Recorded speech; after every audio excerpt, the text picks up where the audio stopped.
Welcome to our third floor. Today is April 22nd, 2025. What happens to people who died before Jesus came? And what happens to people who die but never hear the gospel? Today is going to be a bit of an add-on to last Thursday's discussion. We talked about the idea of Saturday, specifically the Saturday before Easter Sunday, the Saturday when Jesus was dead and in the grave.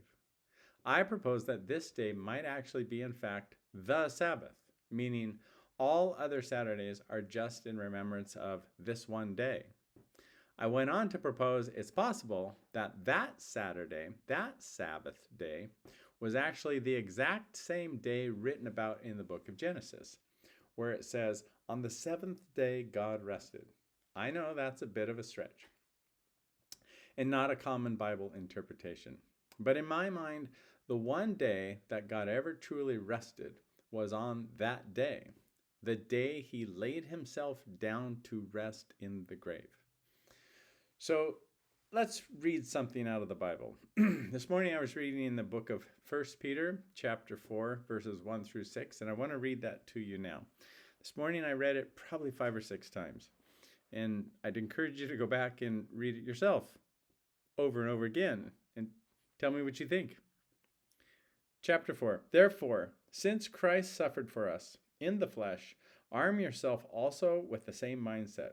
For he who has suffered in the flesh has ceased from sin, that he no longer should live the rest of his time in the flesh for the lusts of men, but for the will of God. For we have spent enough of our past lifetime in doing the will of the Gentiles, when we walked in lewdness, lusts, drunkenness, revelries, drinking parties, and abominable idolatries. In regard to these, they think it strange that you do not run with them in the same flood of dissipation, speaking evil of you. They will give an account to him who is already to judge the living and the dead. For this reason, the gospel was preached also to those who are dead, that they might be judged according to men in the flesh, but live according to God in the Spirit. I'll read that one again.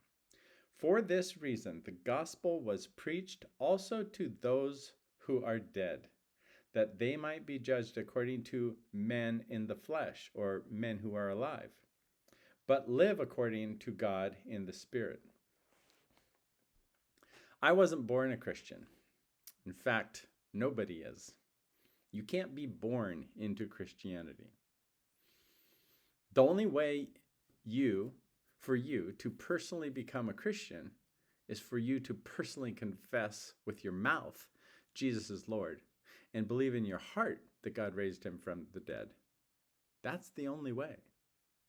So there's this classic counter argument. Jesus can't be the only way. Because what about the people who died before he came? Or what about the people who died who never heard the gospel? What about all those people?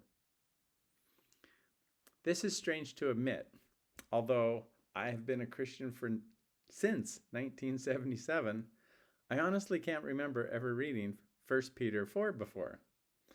Let me read that verse again to you. Verse 6.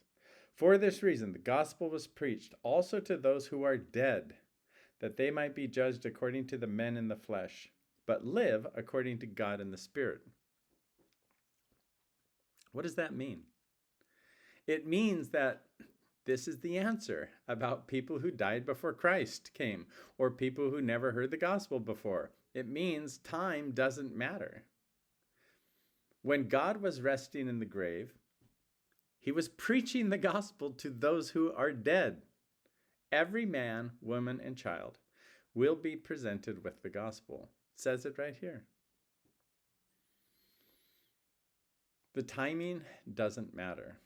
What matters is, what is your decision? What does your heart want to do?